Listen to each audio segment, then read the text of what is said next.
Allahumma sholli wa sallim ala sayyidina maulana Muhammadin wa ala alihi wa sahbihi asma'in amma ba'du. Yang sangat kula hormati ya, teman Bapak kawula Kiai Haji Masbuhin Faqih, yang terhormat Kiai Haji Robah Maksum, yang terhormat Kiai Haji DRS Abdus Salam MM selaku Rektor Inkafa, semua teman-teman dosen hadirin sedanten ingkang kula hormati, mahasiswa-mahasiswi yang sangat saya hormati. Tadi sudah dikatakan oleh MC, di antara alasan saya datang karena bapak saya ini temannya Kiai Masbuhin. Itu salah ya. Memang bukan di antara ya, karena itu memang. Tuh, kalau di antara ini sembrono. Karena kalau saya datang karena kalian itu dosa besar. Saya ini di rumah punya ibu sudah sepuh, punya pondok. Artinya saya punya kewajiban. Secara fikih kewajiban itu hanya bisa digugurkan oleh wajibun a'dhamu minhu, oleh kewajiban yang lebih apa? Besar. Kayaknya kalau mahasiswa-mahasiswa di sini tidak cukup untuk mengganti kewajiban itu. Sehingga saya berkali-kali memaklumatkan diri, yang undang saya nggak pernah sepuh itu dosa. Karena menggugurkan kewajiban yang lebih apa? Besar. Jadi teorinya gampang. Kalau ngundang sampean tuh mesti boleh karena nggak punya kewajiban. Jadi di rumah ya nggak punya pondok. Terus ibu sampean kalau sampean di rumah ya sumpek, bocah kok nganggur gitu. Jadi fikih itu harus jelas. Saya ini pengagum fikih. Jadi saya di rumah punya ibu, saya ulang lagi, sepuh, butuh perhatian saya dan saudara-saudara saya, punya pesantren, sehingga artinya punya kewajiban. Ini sekaligus maklumat bagi yang ingin ngundang supaya ngukur dosa ndak yang ngundang Gus itu. Bukan kebaikan atau ndak, tapi dosa apa enggak gitu. Artinya yang bisa menggugurkan kewajiban secara fikih itu hanya kewajiban yang lebih apa? Besar. Kayaknya ndak akan terjadi kecuali temannya bapak saya atau pernah guru-gurunya guru saya. Misalnya Lirboyo, nanti Sakban ngundang saya 2. Begini ya, ini kan abahnya Kiai Masbuhin juga namanya Faqih, gurunya juga Kiai Abdul Faqih. Saya berharap anak-anak Inkafa ini nekuni utamanya itu fikih.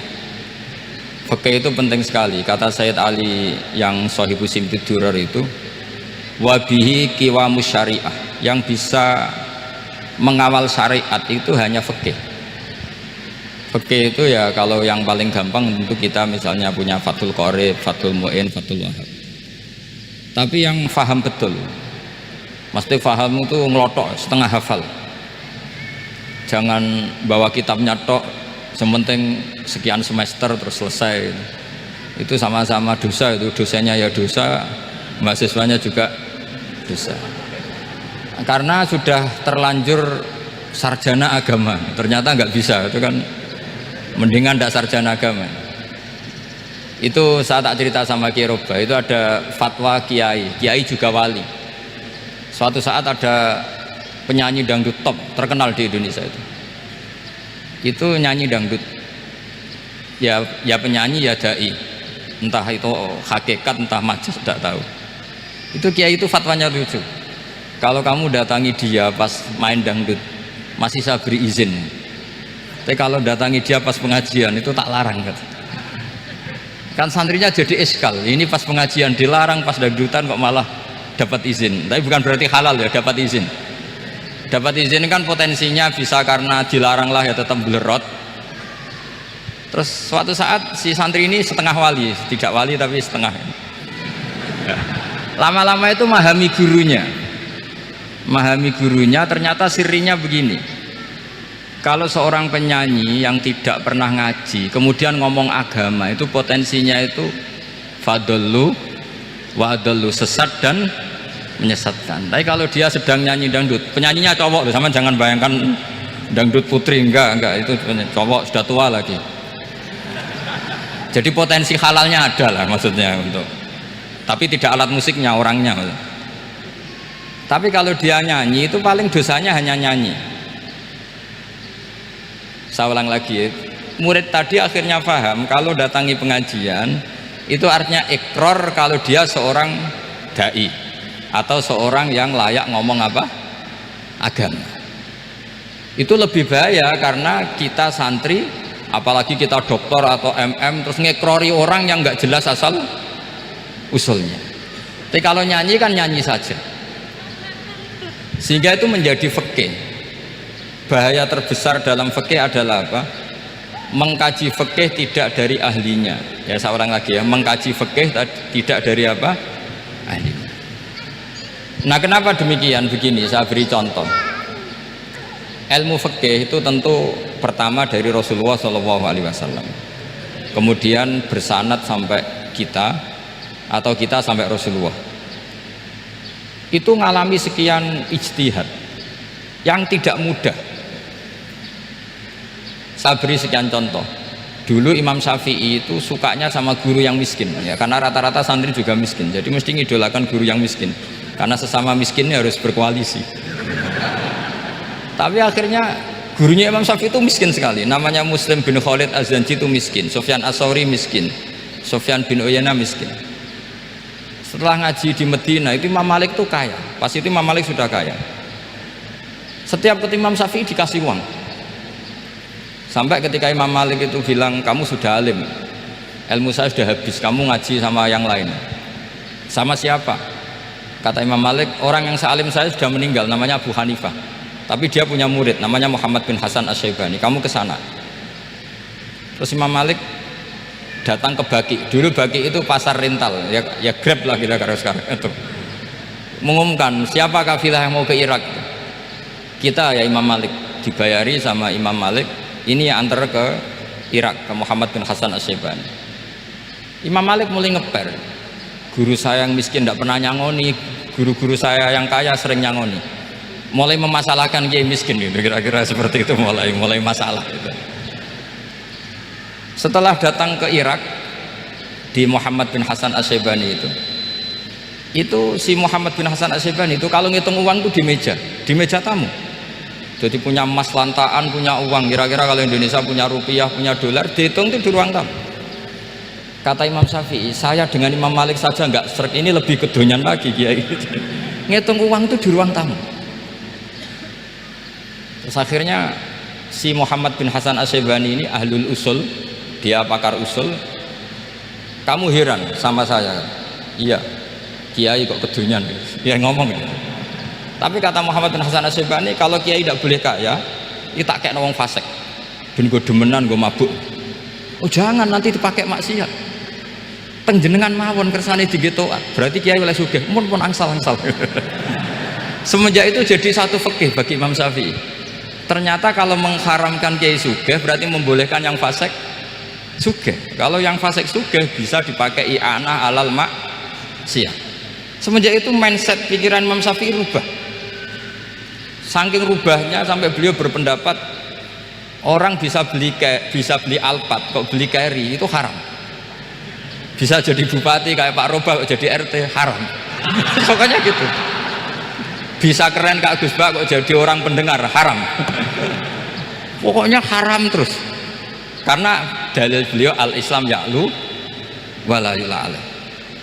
Coba sampean ridho misalnya jadi orang Gresik dipimpin orang yang nggak sholat, ridho ndak? Ndak. Atau sholat tapi nggak bisa ngaji, ridho ndak? Ketika yang bisa ngaji berpotensi jadi bupati, terus keterusan. Karena Imam Syafi'i keterusan, ya umatnya keterusan. Akhirnya orang-orang Syafi'i itu politikus rata-rata. Ya makanya sama jangan kaget sama Barubah. Kakak saya wakil bupati itu, putranya Mbah Mun ada yang wakil apa? Gubernur. Dulu Gus Wahid ya menteri agama. Itu asal usul dari perubahan fikih, mindset, cara berpikir Imam siapa? Syafi'i. Jadi dulu itu fikih ditemukan itu jelimet, ada perdebatan. Itu tidak hanya pada level ulama, pada level Nabi pun ada perdebatan. Jadi jangan kira Nabi itu tidak debat, ya debat. Nabi itu asal seangkatan itu mesti debat, termasuk debat dengan malaikat. Jadi kalau perlu ya debat sama apa? Karena malaikat itu kan lugu itu gak iso mikir. Karena kalau malaikat iso mikir bisa jadi rektor. Nanti kasihan Pak Salam ini. Malaikat gak boleh jadi rektor. Malaikat Israel itu nggak tahu etika. Jadi beliau ketika mau mencabut nyawanya Ibrahim datang, ya Ibrahim, saya ini disuruh nyabut nyawa kamu. Kata Ibrahim, wah kamu itu pasti salah. Kamu tahu saya siapa? Saya ini Khalilur Rahman, kekasih Allah. Masa kekasih membunuh yang dikasih? Ini nggak benar, logika itu nggak benar. Pasti kamu salah. Karena Israel itu tidak bisa debat. Ketika ditanya, hal ra'aita khalilan yumitu khalilah, masa kekasih membunuh yang dikasih? Saya ini Khalilur Rahman. Masa Allah mencintai saya kemudian membunuh saya? Itu logika agak bener. Enggak, keliru, kamu itu keliru. Israel akhirnya terbang lagi. Ya Allah, katanya logika saya ini salah. Karena masa kekasih membunuh yang dikasih? Karena Israel nggak pernah sekolah, nggak bisa dia jawab. Akhirnya diajarin Allah. Dah kamu bilang gini ke Ibrahim, hal ra'aita khalilan yakrahu ayyalqa khalilah, masa kekasih tidak siap ketemu yang dikasih? Dibalik logikanya. Akhirnya datang lagi ke Israel, kata Allah begini, masa jenengan kekasihnya tidak siap ketemu yang kau kasih? Oh ya ya, oke, mati gak apa-apa. Jadi ilmu itu ngalamin perdebatan. Jadi saya datang murni karena Kiai Mas Buhin, bukan karena MC. Itu dosa besar kalau saya datang karena MC. Karena saya punya kewajiban yang lebih besar. Jadi yang bisa mengalahkan adalah a'dzama minhu, yang super besar kira-kira gitu. Karena jelas ada riwayat inna min abaril birri silatar rajuli ahla wuddi abi. Ya, inna min abaril birri silatar rajul ahla wuddi abi. Di antara kebaikan yang sangat baik adalah seseorang menyambung teman bapaknya. Padahal sampean kan nggak mungkin teman bapak saya. Teman saya aja nggak mungkin, nggak level apalagi bapak saya kan. Jadi malah mohal itu. Jadi ilmu itu harus mengalami satu gesekan, karena logika itu bisa dibalik.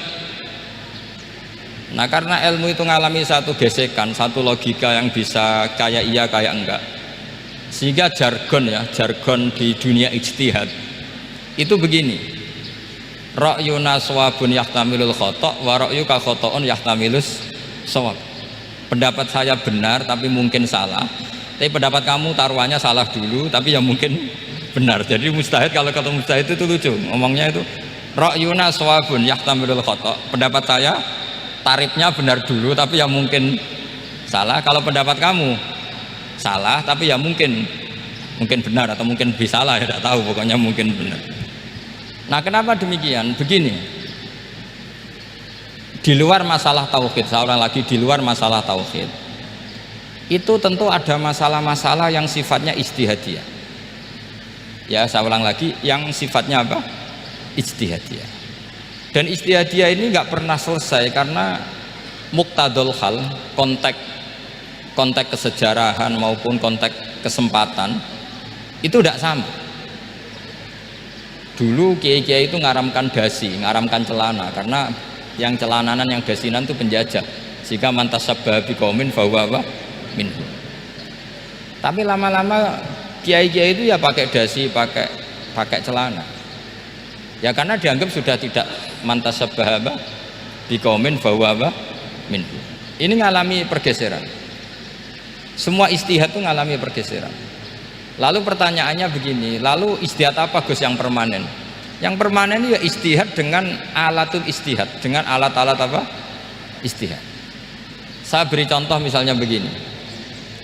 Nabi Musa itu yang ngalami ijtihad. Kata beliau, karena kangen Allah, itu ingin melihat Allah, karena kangen. Rabbi arini anzur ilai. Qala lan tarani walakin anzur ilal jabal.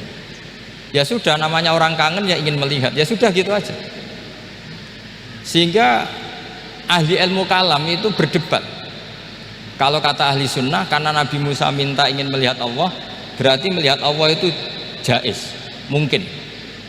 Karena Nabi gak boleh bodoh meminta sesuatu yang mohal. Maka antipatinya ahli sunnah terhadap pendapat Mu'tazilah itu antipati. Karena menurut pendapat Mu'tazilah Allah itu qadim, Allah itu laisa kamislihi syai'un, sehingga gak bisa dilihat. Pertanyaannya adalah, berarti Nabi Musa meminta sesuatu yang mohal, itu bodoh sekali sampai gak tahu mana mohal mana apa jais. Makanya kata Imam Ghazali, masa Nabi Musa yang nabi nggak tahu kalau melihat Allah itu mokhal, sampai minta berarti nganggep itu jais atau boleh. Itu cara pandang orang-orang ahli sunnah apa wal jamaah.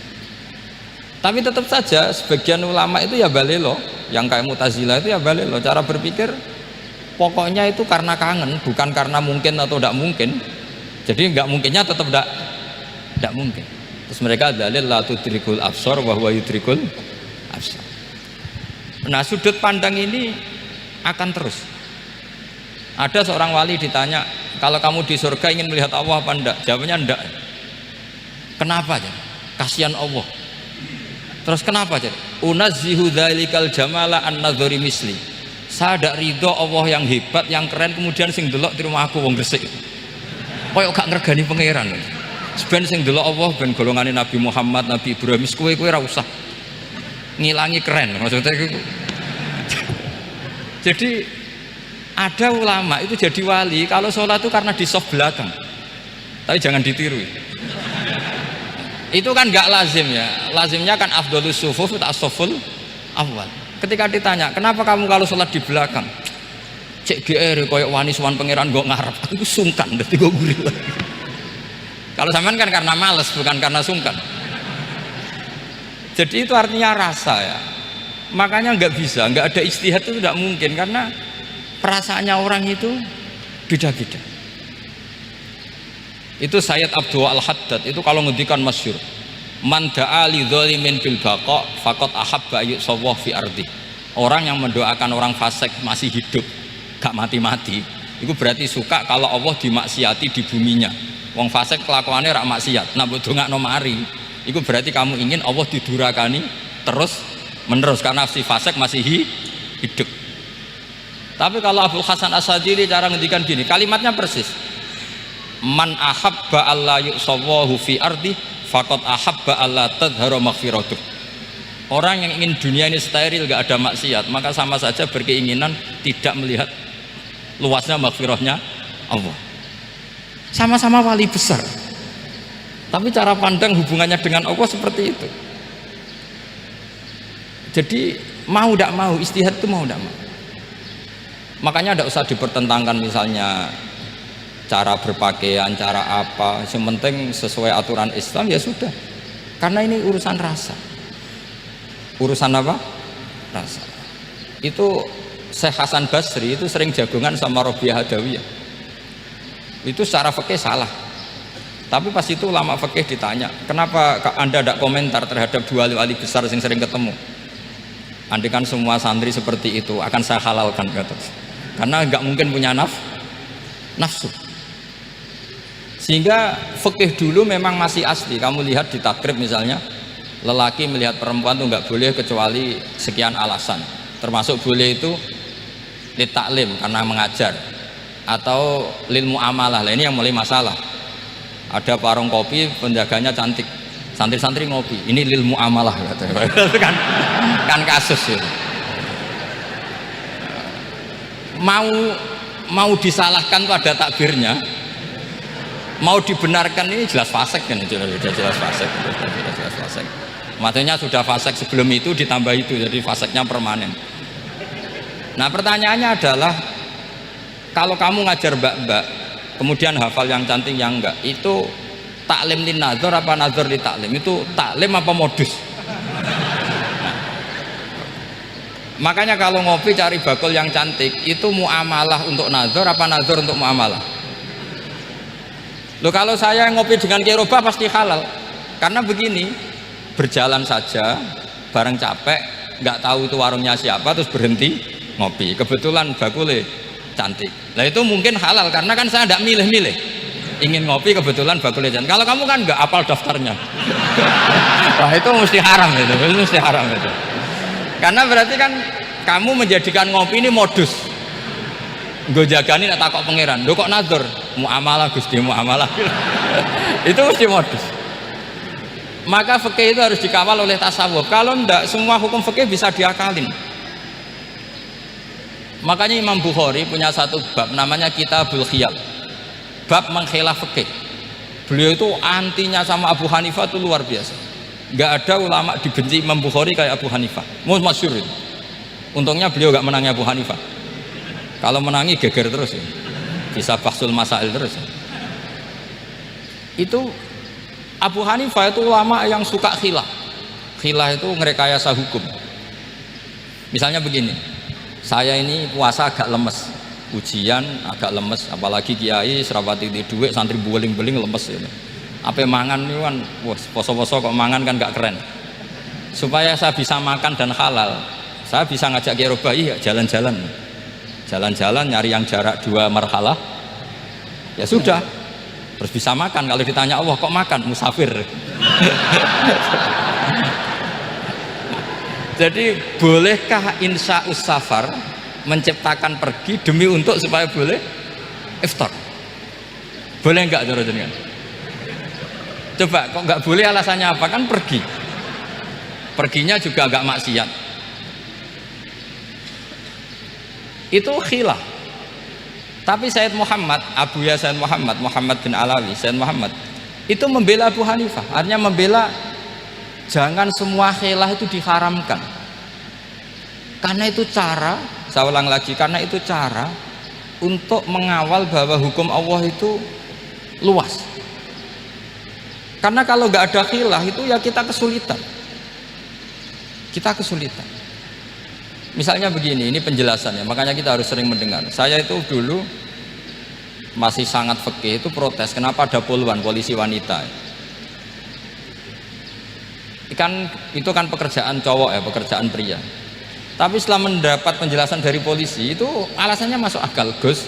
Kadang-kadang orang nakal itu menyembunyikan narkoba itu di alat wanitanya. Itu kalau semua lelaki polisi kayak jenengan itu kan masalah itu. Sehingga memang harus ada polisi wanita karena sebagian pengedar narkoba itu perempuan dan menyembunyikannya di tempat itu. Kalau semua polisi cowok kan nggak kebayang. Sehingga kita akhirnya mendengar membolehkan polisi itu wanita. Ada wilayah yang harus wanita. Begitu juga ada pertanyaan, kenapa sih dokter kandungan itu cowok? Saya punya banyak santri yang muhibin saya itu dokter kandungan. Tak tanya, kamu itu kok cowok kok jadi dokter kandungan? Kan pekerjaannya seperti itu. Dia jawabnya lucu. Dari 10 yang tes jadi dokter kandungan, itu yang cewek itu lulus 2, yang cowok lulus semua. Karena ketika cewek dites melihat ketuban pecah darah itu langsung pingsan. Sehingga yang secara psikologi dablek itu kan memang lelaki. Jadi roh wongnya sewakit santai. Kadang nggak lahir-lahir dinteni nang jopo rokokane santai. Itu kalau cewek yang jadi dokter kandungan itu nunggu jam 11, jam 4 sudah pingsan. Nah ini cerita, bukan berarti saya menghalalkan, enggak. Kita harus mendengar, saya ulang lagi, kita harus apa? Dan itu setelah mendengar itu nanti jadi disiplin ilmu, yaitu namanya fikih. Saya berkali-kali cerita di mana-mana cerita, fikih itu harus dievaluasi karena ini masalah furu'iyah. Saya berkali-kali cerita di mana-mana cerita. Hukum berteman orang fasik gimana? Pasti orang jawab haram karena takut ketularan orang fasik. Tapi kalau dibalik, hukumnya bina orang fasik gimana? Ya baik, umatnya Nabi bisa bina kalau berteman. Kamu bisa bina orang fasik tanpa berteman? Gak bisa. Jadi kalau dibalik, hukum berteman orang fasik gimana? Haram. Hukumnya bina orang fasik baik, bisa bina kalau berteman. Berarti berteman orang fasik ya terus nanti pada level lapangan sih gampang. Kalau yang soleh membina yang fasik dan yang fasik ketularan yang soleh, maka ternyata baik. Kalau yang soleh ketularan fasik ya berarti ternyata buruk. Tapi kan hukum masa nunggu kenyataan, kan jadi nggak hukum. Di mana-mana hukum itu kan ada asumsi, karena ini masalah ijtihad. Nah itu yang dilakukan para ulama kita. Jadi sampean harus mengkaji fikih secara detail, karena tidak hanya kita yang khilaf. Nabi-nabi juga khilaf dalam menentukan dakwah ilallah. Wali-wali kita kayak Abdul Hasan Asyadili sama Sayyid Abdul Al-Haddad itu juga khilaf. Imam Ghazali ya khilaf. Imam Suyuti itu kalau ketemu Al-Qastolani itu saling tidak nanya, saking nggak cocoknya, masyhur itu. Jadi ulama ya ora cocok. Bedanya nak saiki perkara partai. Kalau orang dulu enggak, karena pakai asumsi, karena memang susah. Ndak misalnya saya tak bedai, tak beri yang ndak misalnya ada orang rukuk kemudian ngentut, itu sholatnya batal apa enggak? Ndak, jawab saja. Ndak, orang sholat kemudian pas rukuk kentut atau kelihatan auratnya, sholatnya batal apa enggak? Batal. Lah itu keliru nih sampean, itu salah dosennya mesti itu. Pertanyaannya gini, yang dikatakan sholat itu kan aqwalun wa af'alun muftatahatun bitakbir muftatamatun bitaslim. Lalu ketika sampai rukuk apa sudah namanya sholat jika kamu katakan batal? Namanya sholat aja belum kok sudah kamu katakan batal gitu.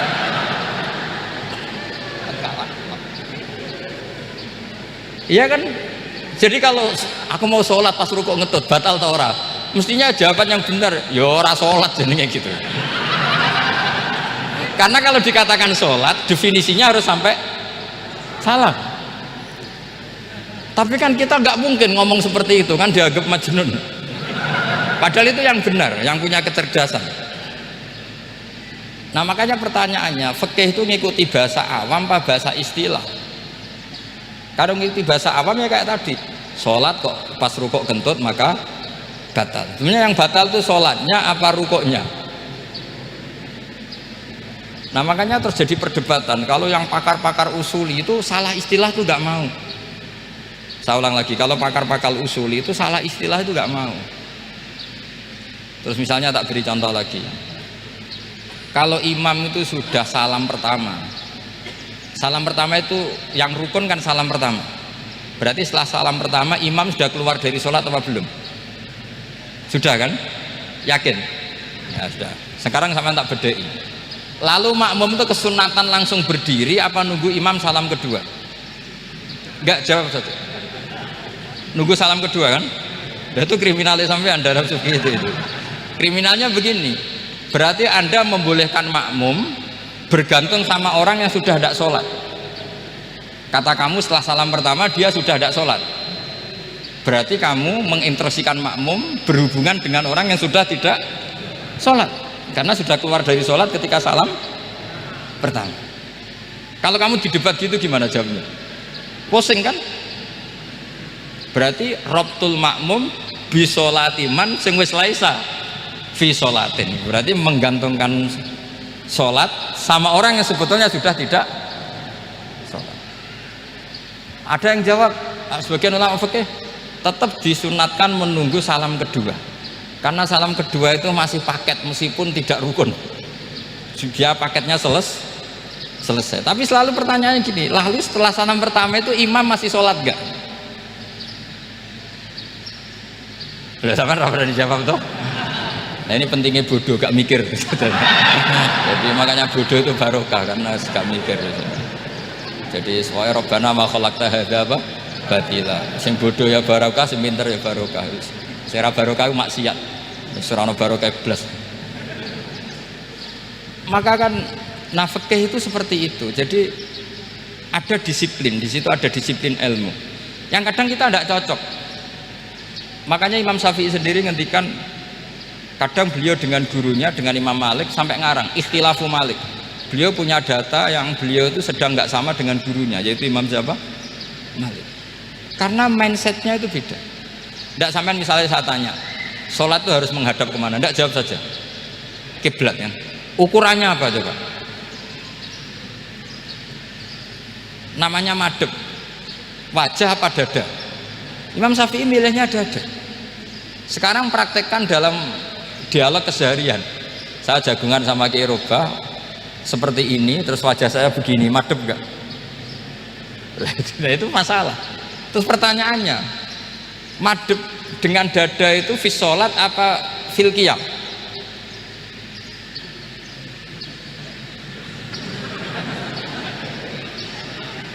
Loh enggak, kalau fi sholat pas sujud dada kamu madep mana coba? Kamu tidak pernah mikir kan? Ya madep pakai dada itu kan kalau berdiri, kalau rukuk sama sujud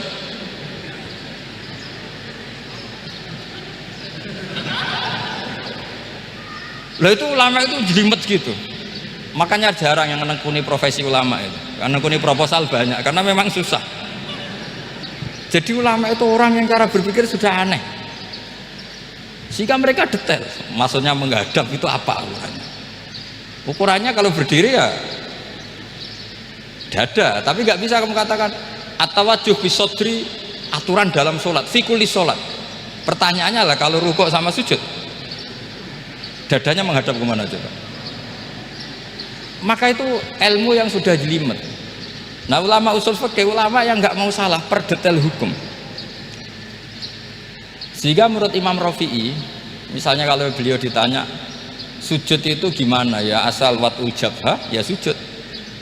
Tapi kalau menurut Imam Nawawi harus melibatkan 7 apa? Anggota, yaitu al-jabhah, wal yaden, warukbaten, wal kodamen. Oke, Imam Nawawi kita ikuti. Tentu keseharian kita pakai Imam Nawawi, yaitu berdasar hadis umirtu an asjuda ala sab'ati a'dzumin al-jabhah, wal yaden, warukbaten, wal kodamen. Berarti berapa? 7. Tapi pernah saya cek di kitab karangannya Imam Syafi'i, ketika beliau ngendikan saya suka kalau orang sujud itu melibatkan 7 anggota berdasar hadis ini. Tapi kata beliau wayah tamilu, dan bisa saja sujud yang wat ujabah itu sudah cukup. Terus kata Imam Syafi'i, limadha, karena Nabi ketika sujud itu hanya ngendikan begini, sajadalaka wajhi wa sam'i wa basori. Nggak ada di hadis wayadi, warubati, wakodami. Ya sudah akhirnya, nah itu sudut pandang. Terus gugatan kedua begini, ada orang Muslim yang sujud sama berhala. Untuk menjadi murtad itu harus 7 anggota apa cukup atul jabah alal ardi? Untuk sah menjadi murtad itu. Untuk sah menjadi murtad cukup atul jabah alal ardi harus 7 anggota. Untuk keabsahan murtadnya itu enggak jawab. Makanya ini tugas dosen-dosen ini meminterkan ini, karena namanya sudah faqih. Faqih itu ahli fikih yang detail, namanya faqih. Kalau ini mutafaqih jadi bukan tafakuha tapi tafakuha, kayak tamarodo itu. Jadi wazannya nanti itu wal idhari ma laysa fil waqi'. Jadi ini bukan gojlok, ini memang marah saya ini. Jadi kalau sudah pakai gelar fakih harus fakih betul. Karena ilmu fikih itu sebetulnya gampang. Sampai kalau ngaji i'anah itu kelihatan fikih itu gampang karena ada logika yang terbangun.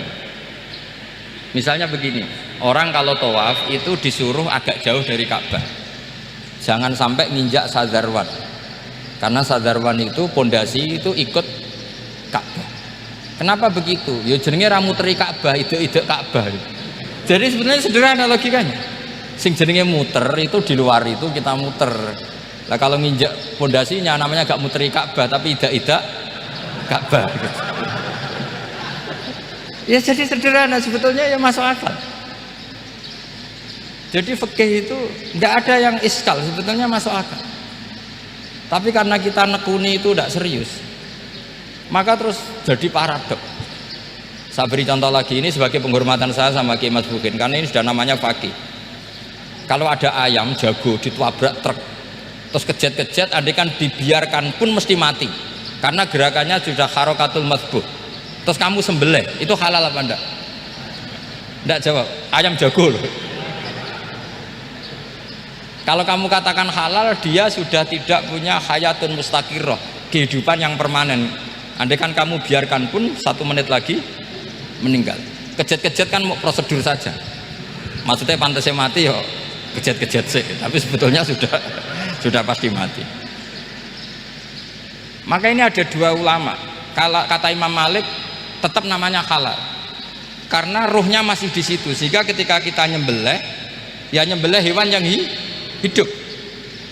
Yang namanya nyembelih itu pokoknya mematikan yang punya roh, sementara saat itu rohnya masih di situ, meskipun 1 menit lagi pasti mati.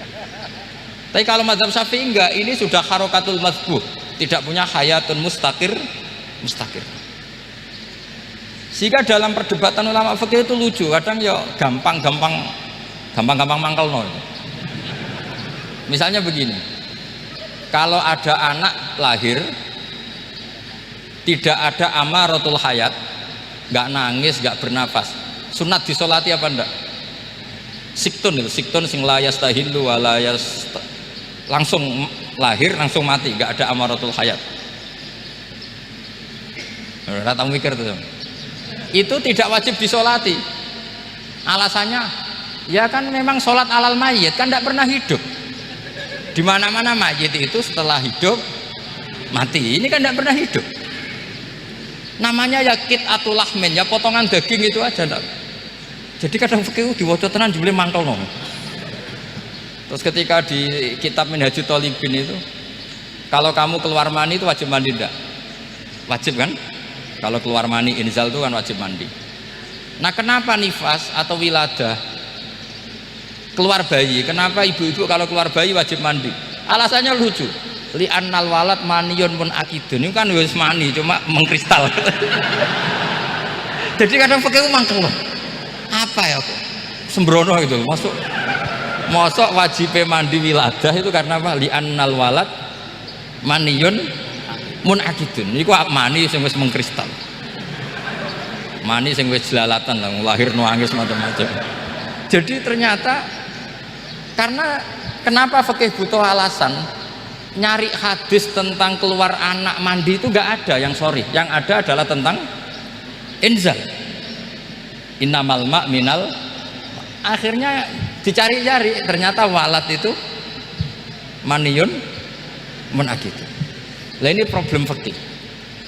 Sampean harus siap dengan pelajaran seperti ini, meskipun sampean mungkin wong priayi, tapi ini ilmu. Ya, saya ulang lagi, ini ilmu. Sehingga ulama itu mau tidak mau harus mau mendengar, karena logika yang terbangun itu nunggu kalau mendengar. Kayak tadi malaikat Israel baru sadar, masa kekasih bunuh yang dikasih, masuk akal, iso mikir juga Israel. Kalau sama sampean sih nggak nerima, tetap selonang-selonang. Ini masalah Ibrahim Khalilur Rahman. Sehingga kita di alasan fikih itu harus kita dengar. Saya dulu itu, saya sampai sekarang itu sama, kalau bayi lahir masih sudah berbentuk bayi, saya sendiri berpendapat sebaiknya disolatin kalau sudah berbentuk apa? Bayi, meskipun tidak apa? Tidak nangis, tidak ada amaratul hayat. Kan yang digugurkan itu wajibnya, bukan masalah boleh dan tidak. Itu banyaklah perdebatan ulama di bab itu. Saya beri contoh lagi perdebatan ulama. Ini contoh-contoh fikih karena ini khusus penghormatan status fakih tadi. Itu kalau ada orang mati, jenazah itu.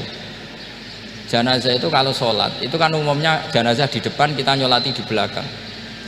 Itu yang mengatakan begitu ya tidak punya alasan, ya taunya mulai dulu begitu, di mana-mana nyolati jenazah, jenazahnya di depan. Tapi di kitab Mahali jelas diterangkan, kata kaul sani tidak wajib. Alasannya ya lucu, fa innal janazah laisat bi imamin. Jenazah itu tidak imam, kenapa harus di depan? Kan kacau kan. Lu coba alasannya di depan apa? Dia ada imam kok. Nah barokahnya fikih itu, sehingga kita melihat di Arab Saudi sekarang itu jenazah kan di belakang, tapi kita tetap nyolati apa? Mayit. Kalau di Arab Saudi musim haji itu jenazahnya di kamar mayit, tapi kita nyolati. Itu satu-satunya takbir ya tadi, fa innal janazah laisat bimanzilatil imam. Tapi jangan praktekkan, nanti dia kepaliran sesat tuh. Saya hanya cerita ilmu, jangan dipraktekkan. Kalau dipraktekkan masih jadi aliran sesat. Mono jenazah ning guri mame kok ngarep aliran sesat. Sebetulnya bukan sesat gitu. Uji coba fikih. Ya karena tadi fa innal janazah laisat bimanzilatil. Bukti lagi kalau sampean sholat ghaib. Sholat ghaib itu misalnya mayitnya di Surabaya, boleh nggak sholat ghaib di sini? Terus jenazahnya di belakang kamu apa depan kamu? Nah ini kan fikih itu pokoknya gitu. Makanya standar furu'iyah itu susah. Karena perdebatannya itu mirip-mirip, kayak iya, kayak tidak, kayak. Makanya dulu zaman sahabat, ada sahabat itu mencintai Rasulullah, senengannya sowan, bukti cinta sowan. Banyak juga yang sahabat bukti cinta Nabi itu tidak pernah sowan, alasannya ganggu. Kenapa kamu jarang sowan Nabi? Saya sering jamaah sama Nabi, saya tidak pernah sowan. Kenapa? Ganggu. Biar Nabi kalau di rumah sama anak istrinya, saya tidak mau ganggu. Makanya saya termasuk kiai yang gak pati seneng disowani. Karena ya itu tadi, kalau mulang seneng saya, kalau disowani biasa saya. Kalau Kiai Roba itu nilai, nak pernah sepuh jadi rasuan nilai. Jadi beda, saya sering ditilii kiai-kiai sepuh. Tapi bahasanya tentu tidak sowan, tapi nopo nilai. Kalau sowan itu banyak. Ketika Rasulullah wafat, itu separuh sahabat hampir mayoritas, ya Rasulullah, kita semua ingin kita dulu yang meninggal karena engkau begitu penting. Maka jangan meninggal dulu, kita yang meninggal. Kalau kita yang meninggal itu nggak apa-apa, tapi kalau engkau penting jangan meninggal. Tapi ada saja sahabat, lah tidak seperti itu. Saya suka Rasulullah meninggal dulu. Alasannya masuk akal. Biar Allah menyaksikan saya kama usaddikuhu hayyan usaddikuhu maitan. Allah biar menyaksikan saya iman kepada Nabi ketika masih hidup, dan saya buktikan setelah mati pun, setelah meninggal pun, setelah wafat pun iman. Jadi ternyata baisnya itu supaya orang tahu bahwa iman kita kepada Nabi itu iman yang super, sehingga ketika beliau sugeng ya kita iman, setelah wafat juga kita iman. Kai usaddikuhu maitan kama usaddikuhu hayyan, supaya saya mentasdikkan beliau setelah meninggal sebagaimana kita mentasdikkan beliau saat masih hidup. Dan ternyata Allah ridho dengan perkataan sahabat itu. Kenapa Allah ridho? Karena menjadi pelajaran bagi orang-orang yang ditakdir gak menangi Rasulullah SAW. Tetap mereka iman. Jangan kayak setan. Setan itu kurang ajar betul kalau iblis itu. Masyhur itu. Iblis itu nangis-nangis neng Nabi Musa. Iblis itu takutnya sama Allah itu luar biasa. Sampean kalah. Iblis itu setiap ketemu malaikat, karena dia ngerti alam gaib, mesti apa itu? Kama sali syaitani id qala lil insani kfur falamma kafara qala inni bari'um minka inni akhafu wa rabbal alamin. Jadi setan iblis itu paling sering bilang inni akhafu wa rabbal alamin, karena iblis itu tahu surga, tahu neraka, tahu kekuasaannya Allah. Jadi takutnya sama Allah luar biasa. Makanya setiap dia mengajarkan kekafiran, setelah orang itu kafir gimana? Inni bari'um minka inni akhafu wa rabbal alamin. Saking takutnya sama Allah, suatu saat iblis ini datangi Nabi Musa, karena tahu Nabi Musa itu kalimullah, orang yang bisa komunikasi langsung dengan Allah. Ya Musa, ya kalim Allah, saya ini makhluk, saya takutnya sama Allah luar biasa. Tolong rayukan Allah supaya nerima tobat saya. Karena dirayu terus, lama-lama Nabi Musa bilang, oke, tak rayukan Allah sama Allah. Karena Musa kekasihnya, ya Allah, iblis punya ingin tobat, tolong dikasih hak tobat. Kata Allah, oke, dia bisa tobat asal mau sujud di makamnya Nabi Adam, karena kesalahannya dia gak mau sujud sama Nabi Adam. Semenang Nabi Musa karena ada cara untuk iblis menjadi tobat. Dikasih tahu sama Nabi Musa, alhamdulillah kamu diterima tobatnya. Syaratnya apa? Sujud ke kuburannya Nabi Adam. Wah, iblis kata aslinya terus asjuduhu maitan wa qad la asjuduhu hayyan. Oh, zaman urip aku ora gelem, pomene wis mati. Oh, dasar setan itu. Zaman urip aku ora gelem, wis mati mbok kon sujud. Kumat maksudnya terus, ya sudah terus sampai sekarang akhirnya. Kalau sekarang sudah tidak mungkin lagi karena nggak ada Nabi Musa sudah. Jadi ijtihadnya sahabat melihat wafatnya Rasulullah itu beda-beda, dan ternyata semuanya diridhoni Allah. Karena ternyata yang suka Nabi wafat dulu adalah ingin supaya umat Islam tetap mencintai beliau, iman sama beliau, tasdik sama beliau, sebagaimana tasdik zaman sugeng. Makanya kita harus mencintai guru-guru kita. Uhibbuhu maitan kama uhibbuhu hayyan. Saya sampai sekarang itu ya merasa Mbah Mun itu tidak meninggal. Saya masih merasa kalau bapak saya tidak meninggal, karena kita mencintai beliau-beliau ketika hidup dan ketika wafat itu sama. Karena beliau-beliau sama kita juga seperti itu. Rasulullah itu ketika mendekati wafat, ya bahasa halusnya intaqala ila rafiqil a'la, Itu Nabi kalau ngendikan tuh rileks sekali. Hayati khairun lakum wa wafati khairun lakum. Cung aku nak uripku ya apik, engko nak aku wis kapundhut ya apik. Fa amma hayati fali asunna lakum as-sunan. Sebagian riwayat fa innakum tuhadditsuna anni wa uhadditsu ankum. Kalau saya masih hidup, saya bisa mengajarkan kamu sunnah, mengajarkan kamu tradisi-tradisi yang benar. Dan ketika aku mati, ketika aku sudah wafat, maka saya jejer Allah, kata Nabi. Saya berdampingan dengan Allah, maksudnya dekat Allah. Tentu bila kaifin walan hisor. Terus sudah fa inna amalakum, amal-amal kamu diperlihatkan ke saya. Berhubung saya sudah dekat Allah, kalau amal kamu baik, saya muji Allah. Kalau amal kamu buruk, saya langsung mintakan ampun kepada Allah. Jadi Nabi rileks sekali. Artinya saya hidup bagus karena bisa mengajarkan kamu as-sunan wa syara'i'. Kalau saya wafat karena saya dekat Allah. Kalau kamu baik, saya muji Allah. Kalau kamu buruk, saya mintakan ampun kepada guru-guru kita juga seperti itu. Justru setelah wafat, beliau-beliau punya kesempatan dekat sama Allah, dekat sama al-malail a'la, sehingga mendoakan apa? Kita. Nah, terus kata Sayyid Muhammad, wala taqulu lima yuqtalu fi sabilillahi amwat. Kamu jangan pernah berkeyakinan atau berpendapat atau berkomentar kalau orang-orang yang mati fi sabilillah adalah berstatus apa? Mati, amwat. Kalah. Terus kata Sayyid Muhammad, hadza li amati syuhada. Ketentuan ini bagi umumnya syuhada. Artinya gini, umumnya syuhada saja tidak berstatus amwat, apalagi hadza Rasulullah sayyidul syuhada, sayyidul anbiya, sayyidul mursalin, tentu tidak pernah berstatus amwat. Ya saya ulang lagi ya, jadi zaman cara berpikir amatus syuhada, syuhada yang umum saja berstatus hidup, tidak boleh distatuskan amwat, apalagi Rasulullah itu sayyidus syuhada, sayyidul anbiya, maka status beliau pasti hayyun la yamut, pasti beliau itu hidup tidak.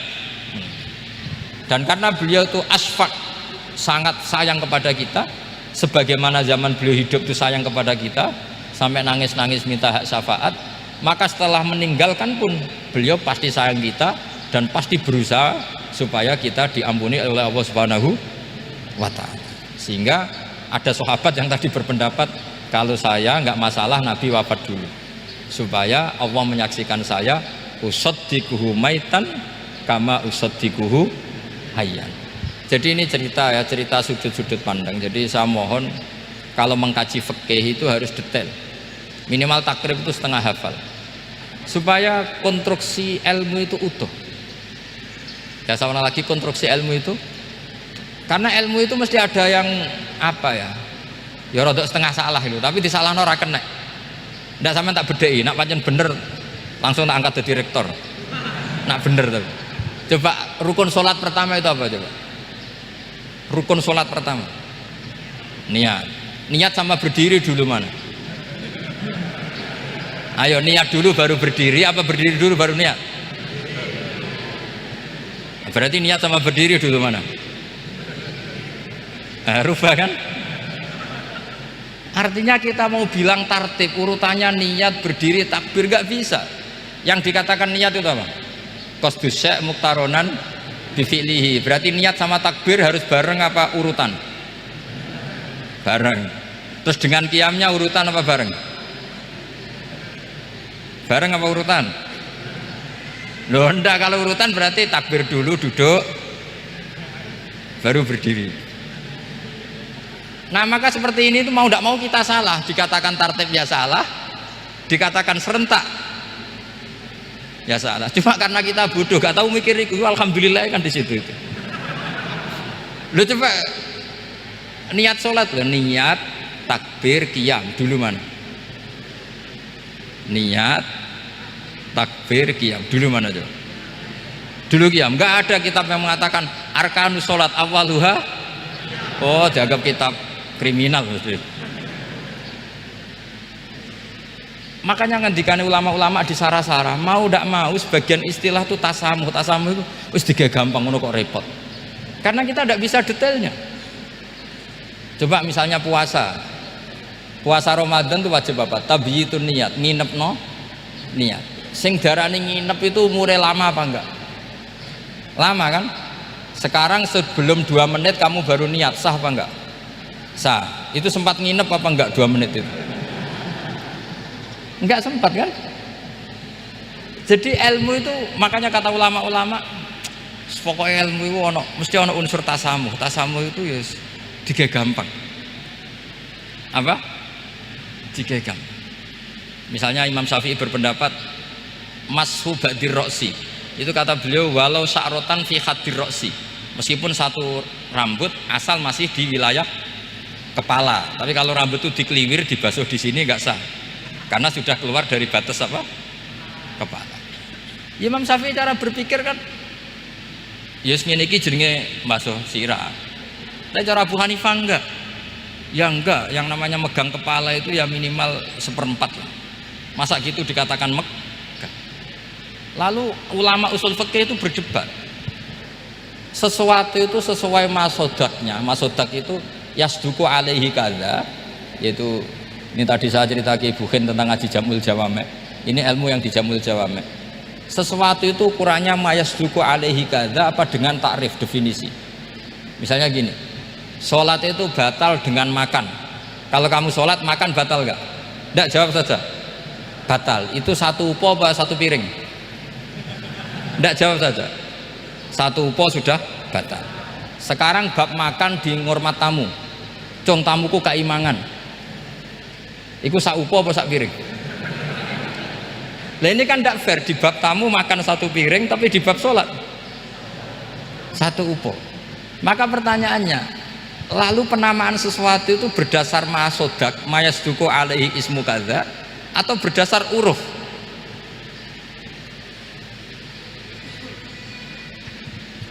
Ukurannya apa coba? Maka terus jadi perdebatan. Nah ini di sini ini pentingnya ulama, karena ya sekarang saya bedai sekarang. Cengkeh itu wangi apa enggak? Kategorinya cengkeh. Wangi kan, kalau orang bikin kue tar pasti pakai apa? Cengkeh. Pakai wedang ronde supaya manis, apa wangi dikasih apa? Cengkeh. Nah itu saya berkali-kali cerita, pernah mau dipikirkan orang Islam juga boleh rokok karena dianggap pakai apa? Mewangi karena ada apa? Cengkeh. Tapi terus didebat, kalau gitu berarti orang Jumatan sunat rokok karena Jumatan disunatkan pakai pewangi.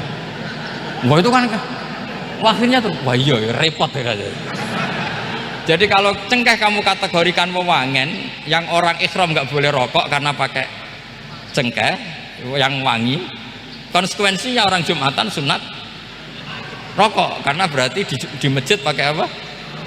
Pewangi. Kan sesat semua ya. Jadi itu ilmu. Makanya selain fikih mateng itu ada ilmu yang namanya usul fikih. Usul fikih itu yang neliti itu. Mayasduku alaihi kadza. Jadi yus ngono iku darani ngono. Saurang lagi. Ngono iku wis darani ngono. Ora perlu roh detail. Ya, saya ulang lagi, ora perlu roh detail. Makanya Abu Hanifah itu misalnya basuh wajah, wis angger keceluk ngene iki basuh wajah. Nek Imam Syafi'i kan detail. Mimbaini mana bitis sya'ri sampai ila somahe udunehi ila dzakon. Terus mana bitis sya'ri Imam Syafi'i nambah apa? Ghaliban. Kenapa ditambahi ghaliban? Karena kalau orang budak mana bitis sya'rinya di sini. Jadi itu fikih. Jadi fikih itu jelimet. Padahal kita ini nggak pernah berpikir secerdas Imam Syafi'i, tapi akhirnya ya mikir juga. Nah, gak ditambahi ghaliban, mana bitis sya'rinya orang budak kan? Sini. Terus sekarang perdebatannya, orang budak basuh mastur roksi di sini sah enggak? Karena tadi itu wajah apa kepala kan gitu. Kan jadi bingung gitu. Ya makanya ini mukadimah saya supaya sampean lebih disiplin belajar apa? Fikih, dan setidaknya didiskusikan lah kitab-kitab Minhajut Thalibin atau kitab-kitab Mahali, karena di situ nanti ada perdebatan dan perdebatannya itu indah sekali. Kayak tadi ada yang mengatakan jenazah harus di depan, tentu dalam kondisi normal kita ingin jenazah itu di depan, tapi ada kondisi itu tidak normal kayak di Masjid Haram. Lalu solusinya gimana? Ya kita ngikuti kaul sani, fa innal janazah laisat bimanzilatil imam. Tapi kalau di sini normal ya sudah kita sholat ya normal aja lah. Masa jenazahnya di belakang kamu sholat, nanti jenazahnya iri, sekali-kali di depan aja kok gak boleh gitu. Malah jadi repot tadi. Jadi karena apa ya, kalau kita mengkaji tidak panjang itu bahaya, karena ilmu tadi, ilmu itu ada logikanya. Imam Ghazali dalam bab warid sama maurud itu gak setuju sama Imam Syafi'i, dia Maliki. Ya kalau dalam mazhab Syafi'i yang populer kan kalau ada najis airnya sedikit kan dikucurkan supaya al-ma'u itu warid. Kalau warid punya kekuatan menghilangkan, tapi gak boleh najis diletakkan di bejana yang ada airnya namanya maurud. Tapi Imam Ghazali dalam hal itu ngikuti Imam Malik, gak ada bedanya warid sama maurud, karena logika Imam Ghazali gini, misalnya ini ada najis ya mik ini ada najis di sini, atau sarong lah, contoh paling gampang kan sarong, ini sarong najisnya di sini, kamu kucuri. Ketika kamu kucur, air yang lewat ini kan tidak ada dua kolah. Kemudian ketika terkena najis, mutanajis kan? Kalau dia sudah mutanajis, dia punya kekuatan menghilangkan najis apa enggak? Enggak kan, karena dia sendiri berstatus mutanajis. Artinya begini, meskipun ini disorno, itu bukan berarti najis gak campur. Nah terus sampean misalnya bantah, tapi kucurannya wakil, terus nanti semua tersisa hilang. Ya kalau gitu nggak ada masalah kan, pertanyaannya kan karena banyu itu satu ciduk. Sehingga Imam Syafi'i mengatakan, cara berpikir Imam Ghazali, air itu oleh Allah dikatakan mutahhirun, mensucikan. Ya sudah, kalau ada air berarti mensucikan, baik caranya warid maupun maurud. Bukan karena air itu menghilangkan najis, karena tadi logikanya yang sudah kena najis, air ini sudah berstatus mutanajis, berarti pas mulai lewat ke bawah dia statusnya apa? Mutanajis, ke bawah lagi berstatus mutanajis. Misalnya sampean bantah, tapi mutanajis ini kan dihilangkan oleh air di atasnya. Iya, kalau ada jaminan air berikutnya bisa menuntaskan. Nah najisnya bandel, gandok kan terus panjang perdebatannya. Makanya kata Imam Ghazali, sudah dalam hal itu saya ikut Imam Malik. Ikut Imam Malik, anggar ana najis kok is disori banyu nek ora mutaghayyir, ya ngono iku jenenge nyucekno. Mergo banyu oleh Allah distatuskan mutahhir, mensucikan. Dadi ora usah bayangno sing jlimet-jlimet. Nah itu namanya masodak. Wis keceluk basuh ambek banyu. Berarti wis keceluk mensucikan. Itu juga satu kefiah dalam usul fikih. Ya sudah seperti itu. Ya kayak sampean kangen anak lah. Kangen anak itu ketemu wis cukup ta ora? Cara sampean wis cukup. Tapi cara anake sampean ketemu tok ra nyangoni. Nah. Lalu ukurannya itu ukuran anak apa ukuran orang tua? Enggak, ukuran anak apa ukuran orang tua? Definisi ketemu lalu. Ukuran orang tua apa ukuran anak? Sama khilafnya ulama. Ini terakhir, contoh terakhir dari saya. Fasyamu salasati ayyamin fil haji wa sab'atin idza raja'tum. Ada pelanggaran haji yang bayarnya itu puasa 3 hari di musim haji dan 7 hari ketika pulang. Imam Syafi'i berpendapat 7 hari yang idza raja'tum ketika pulang itu orang itu setelah di rumah. Di mana-mana pulang itu setelah di rumah. Tapi menurut Abu Hanifah enggak. Asal sudah balik kanan dari Mekah, dia di perjalanan puasa sudah sah. Karena bagi penduduk Mekah, kalau kamu sudah balik kanan namanya pulang. Seperti ini saya nanti, setelah acara saya pulang. Pasti Kiai Robah kalau ditanya, Gus Bak kemana? Sudah pulang. Tapi tanyakan istri saya. Jadi orang sini kalau saya sudah pamit, sampean bilang saya pulang enggak? Gus Bak kemana? Sudah pulang. Tapi tanyakan istri saya. Belum pulang. Lalu ukurannya ini jenengan apa istri saya? Mau nggak mau, karena Allah hanya ngertiin wasab'atin idza raja'tum, dan 7 hari ketika kamu sudah pulang. Ukurannya siapa coba? Ukurannya penduduk Mekah apa keluarganya? Kalau ukurannya penduduk Mekah, asal orang haji sudah cabut ya disebut pulang. Tapi kalau ukurannya keluarga, asal belum sampai rumah belum disebut pulang. Itu kan seperti kita dulu ketika era Wesel, zaman Ki Mas Bukin, Ki Roba Mondok, saya kan era Wesel. Angger wong tua sebar ngeposno, anakku wis tak kirimi kan gitu. Wong wis diposno. Tapi masih 3 hari. Jari anake durung dikirimi.